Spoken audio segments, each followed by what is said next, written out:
jumped the car back in Breaker's Cut.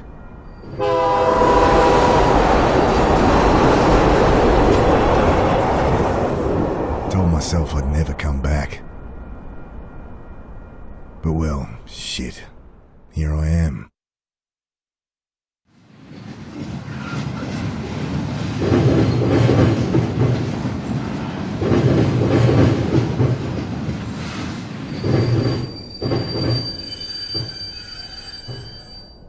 This must be me. Damn. Shouldn't have told Annie I'd come. Don't know how she tracked down my number. My strong, big sister, crying into the phone. Oh well.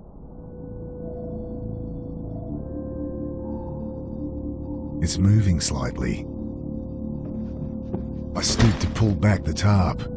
Poor old guy had hardly stirred the whole trip, sleeping off one thing or another.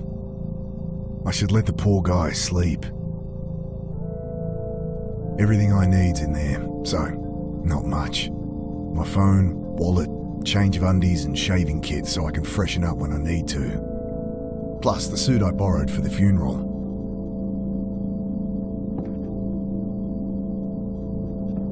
Familiar skyline peeks through the vents of the old reefer. City hasn't changed much in the last 5 years? Jeez, what am I going to say to Sarah? Hey, sorry about, disappearing for half a decade. Jesus. I've been sleeping rough long enough to get a good night's kip, despite the diesel fumes and the noise. I grabbed the tarp.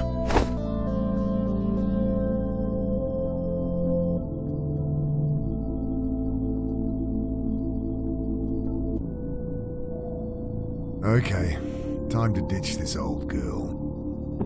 I pull at the door, and it doesn't budge. Great.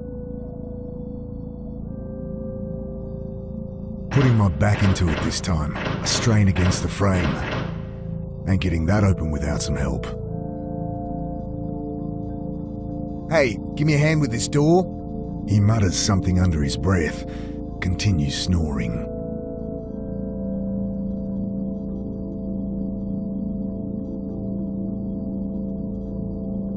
Ain't getting that open without some help.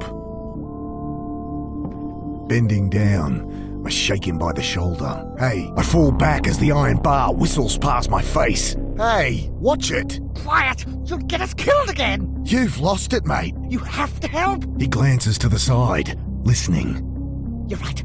Tried that. It's no use. What? Think! He continues muttering under his breath. Look, put it down. I'll put it through your skull! Think! He returns to muttering to himself, eyes darting about wildly.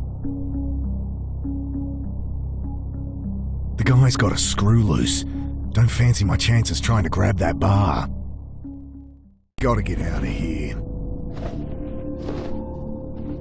Reaching down, I grab the hefty chunk of iron. I jam the bar into the frame, lean into it. The door gives way with a screech. Sudden blinding light stabs at my eyes. I spin back behind the door. The old guy, having finally freed himself, is caught like a rabbit in headlights. What have you done? Ah, shit. Security. The man looks around frantically. Relax. I've been caught freight hopping before and talked my way out of it. Hey, we're with Western Rail. Jesus, what the hell? You've got to break the cycle! I can't...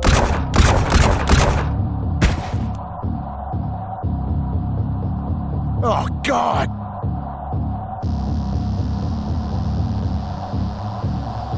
Squinting into the light, I glimpse silhouettes of armed men, waiting and watching. Can't make out who they are, but not Metro security, that's for sure.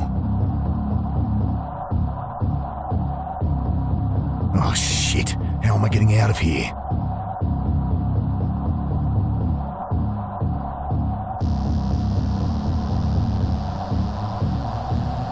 Bullets shatter past me as I dive across the doorway.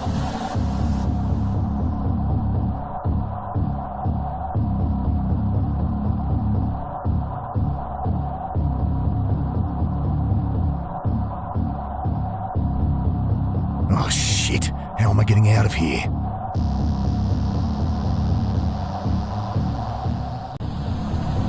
Grabbing my pack, I throw open the hatch and leap into the blackness on the far side of the train. Then I'm tumbling down a steep siding, concrete rushing up to meet me.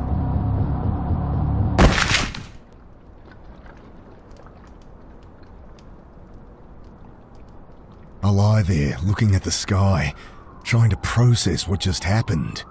I hear the distant sound of sirens, and above me, shouts, doors slamming, tyres on gravel. Then silence. At least my phone's not busted. I pick it up, screen flashing a blurry photo of my sister. Annie? Mick, hey. Yeah. Hey. How you doing? You in town yet? Can't wait to catch up. Sure. Geez, Mick, show some enthusiasm. We've got a funeral to plan. Same irrepressible Annie. You in town yet? When are you getting here? We need to go through Mum's things, find some photos for the wake. Did Uncle Phil call you? No. Did I need... Never mind. You're staying at ours tonight, yeah? Have the address? Yeah. Off Cooper Street, right? No, Mick. Jesus, we moved like over a year ago. Sorry. Angry beeps from my phone. You gotta break out of that head of yours, Mick. Talk to Sarah? Annie, my phone's gonna run out. Jesus, she's gonna be at the funeral, you know. You still haven't talked to her. I can't. Just tell me your address. My battery. I know it's hard for you, but you're gonna have to face her. Annie, your address. Okay, sorry. I know I shouldn't push you, but... I look down at my dead phone. Shit. No idea what her address is. How am I supposed to remember they'd moved? Better find a way to ring her back. Bill? Is that you? Mick, what are you doing here? Bill used to hang out around the shelter where Sarah worked. Known him since I was a kid. Back for a funeral. Mum died. Oh, Mick, I'm sorry. Yeah, it's okay. Long time coming. She'd been sick for a while. You don't sound okay. I don't know.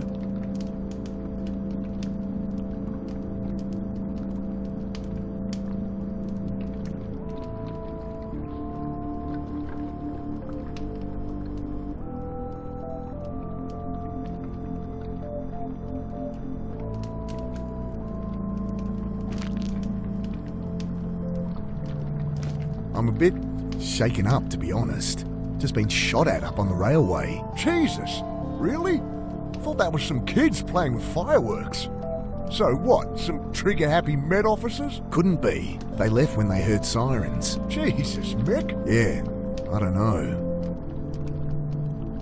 Hey, can I borrow your phone? I meant to stay at my sister's tonight. My battery's dead and don't have her address. Of course. Got her number? Shit. Look it up? It'll be unlisted. Could call her practice, but she wouldn't be back in until after the funeral. Fuck, what am I gonna do? You're not staying at the pit anymore. The Pitt Street Homeless Support Centre. I'd ended up there as a kid. It's where I met Sarah. She had to shut it down, man. Oh, man. Why? Oh, you should know more than me. Surely Sarah told you. Sarah, my wife. I guess ex-wife now. I haven't talked to her in a long time. Since, you know. Oh, right. Jeez. Sorry, Mick. It's all right.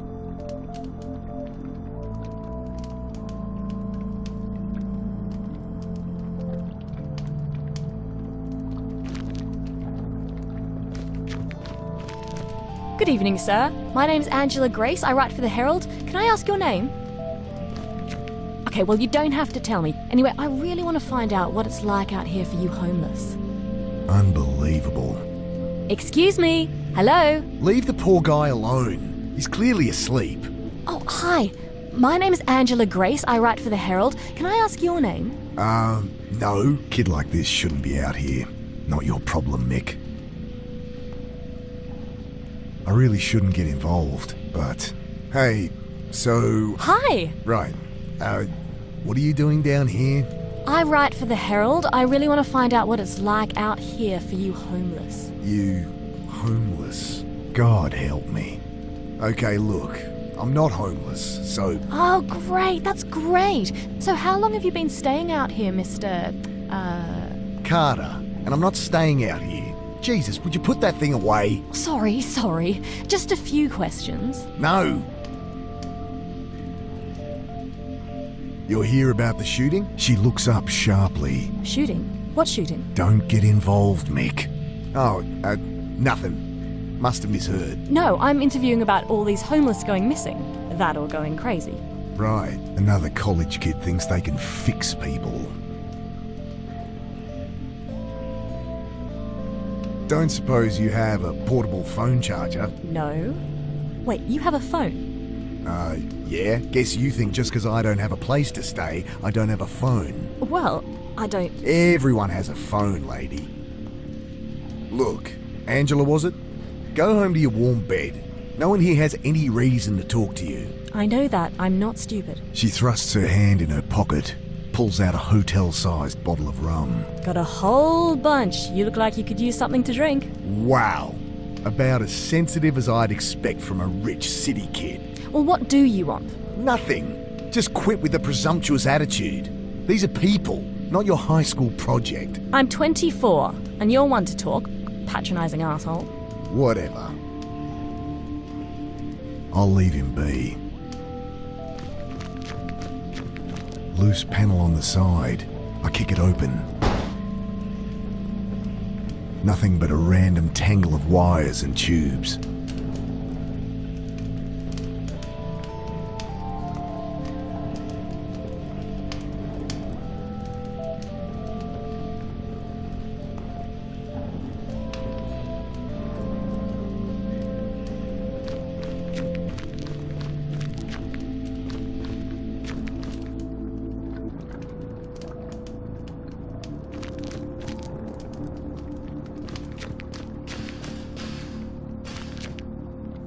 It stinks of petrol. They must have siphoned some to try and torch it.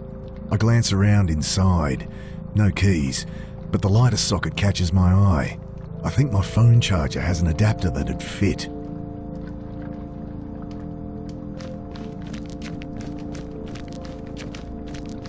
Pack must have caught something sharp on the way down. Ripped her right open. I fish out my phone's charge cable, the only thing worth salvaging.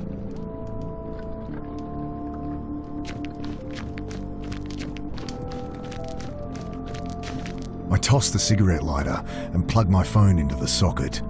Nothing. Might only charge while the engine's running. God damn it.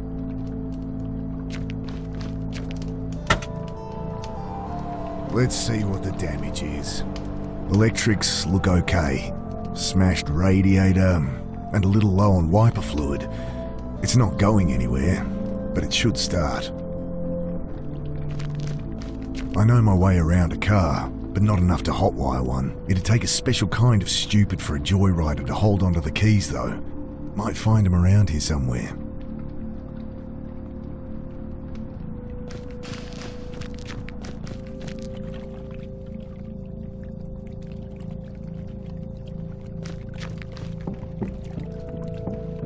I shake the can. Slosh of petrol at the bottom.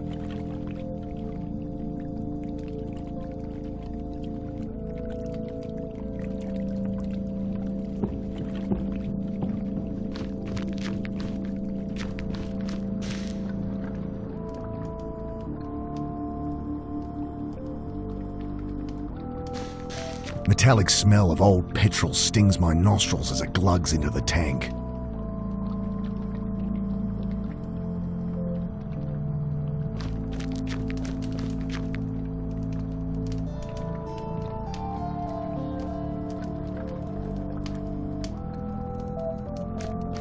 What's with the car? Kids joyriding, I guess. Can't even torch a car properly. Still, it's my own private suite until they cart it off, eh? They leave the keys? Yeah. Need 'em? Sure.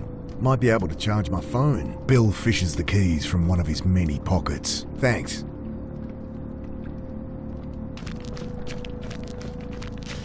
Leaning in, I try the key.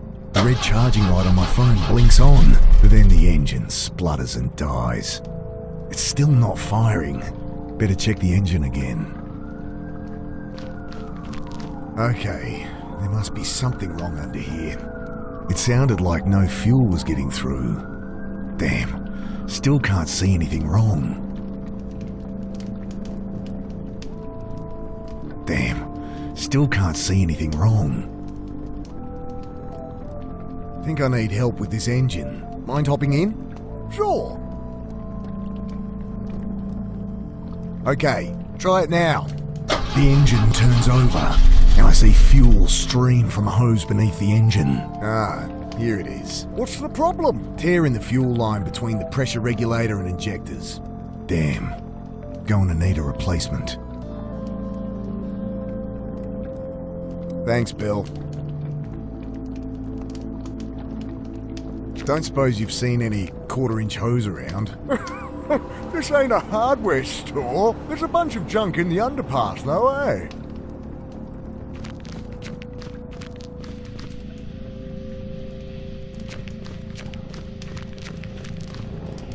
Could use that hose for the car. Come on, you asshole! Bloody thing's screwed in there too tight. With this help? I glance up.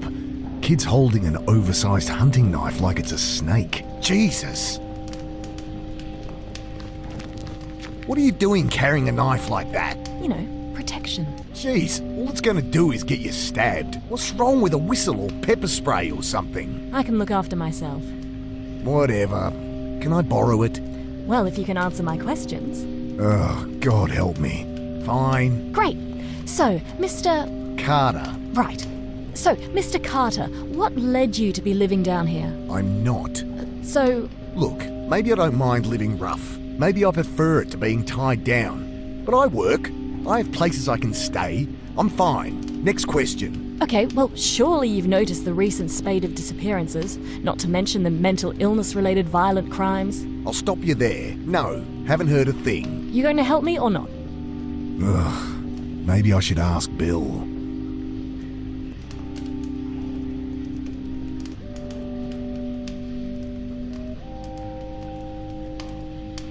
Okay, what was that about mental illness? Cops say they're swamped with violent crimes, hobos going nuts, spouting gibberish. Seen anything like that? That guy in the rail car. No, sorry. Look, folks take what they can to help them through the night, and there's a lot of bad shit out there. You get kids acting crazy all the time. Yeah, I know all this. Give me something I can use, alright? Oh, I'll ask around. You think people have been disappearing? Homeless people? Yeah. There used to be a whole community down here. Where are they all? I was a kid last time I was down here, but it does seem quieter. Cops are ignoring it, of course. Sorry to disappoint you. It's just business as usual. Folks, they move on. Maybe they find a job, maybe they quietly die. No one gives a shit and no one's keeping tabs. It's all bullshit. No, this is different. If you want my help, just ask around for me or something.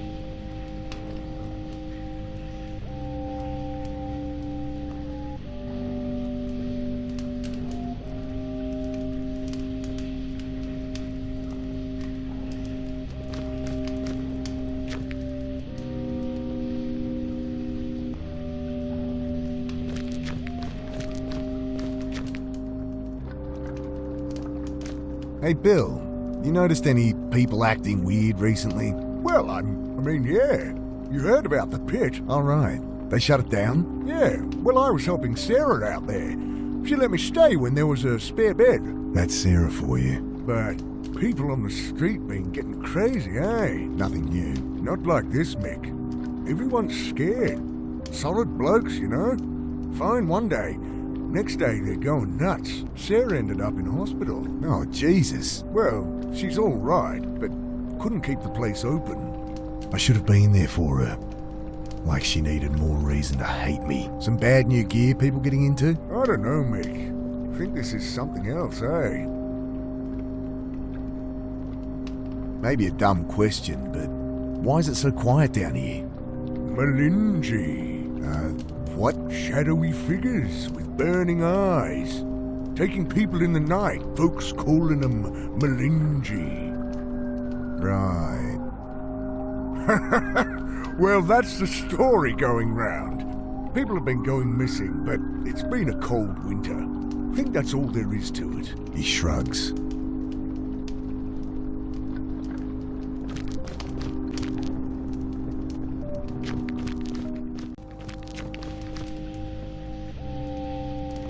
I tell her what Bill said about the pit, and reluctantly, what I'd seen in the rail car.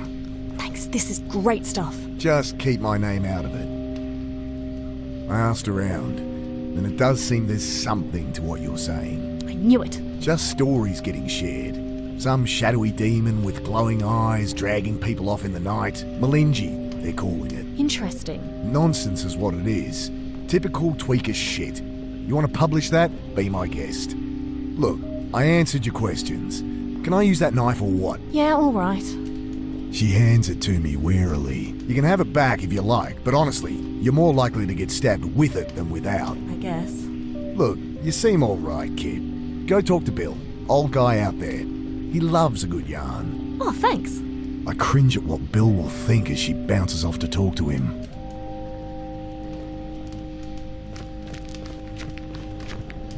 Got it.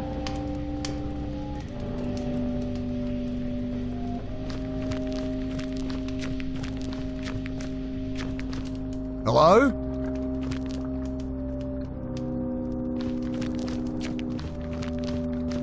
The keys are gone. My charger. No! Get off me, you... Ah! Let me go! The hell? What's going on?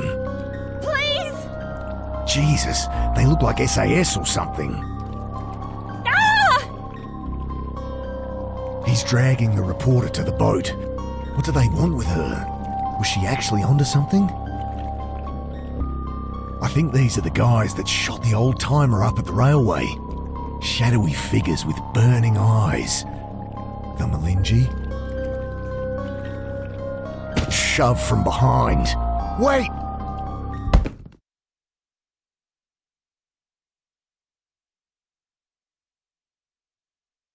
Sudden icy cold shocks me awake. Frozen, can't move, can't feel. I see only blackness.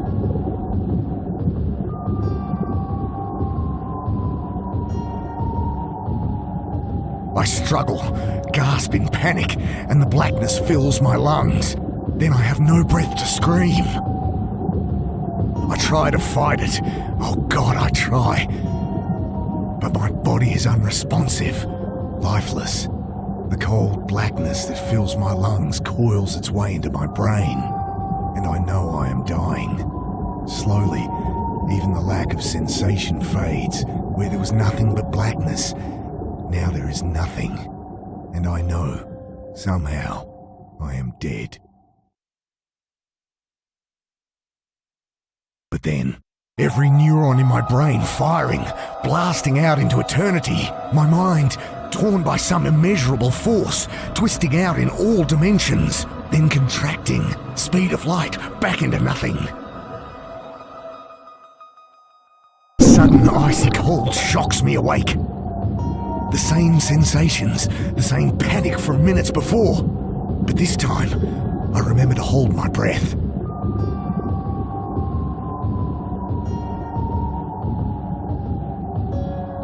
I can't get my hands free.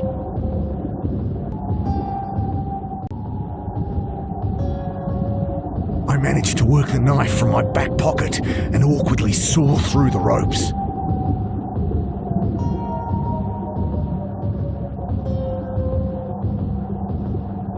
Frantic, I feel about, but blinded, I'm helpless. I wrench the sack from my face. My eyes sting as I blink through the water, trying to get my bearings. Oh, God!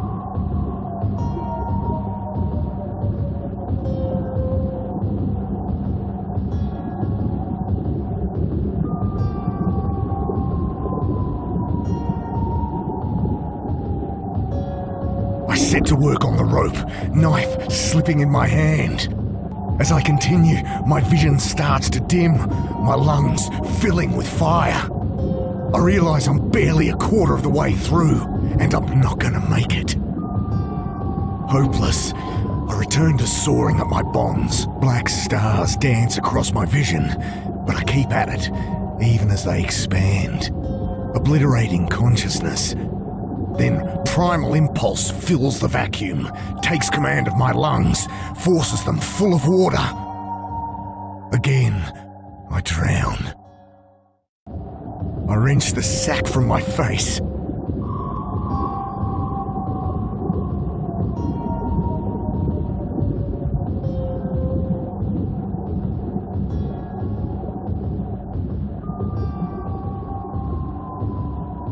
I grab the jerry can as it sinks past. I push the tube up into the can, suck the water from it, and take a breath. I almost gag on the oily fumes, but I bought myself a few more seconds. That won't help. I return to cutting with renewed strength. At last, the ropes give way. I kick to the surface, glimpse brutalist concrete rising from the chop, and swim towards it. It takes the last of my strength, but I pull myself up the embankment. Before I collapse, I lie there, shivering in the bitter wind, trying to make sense of what's happened. I died. They killed me. But I am no longer dead.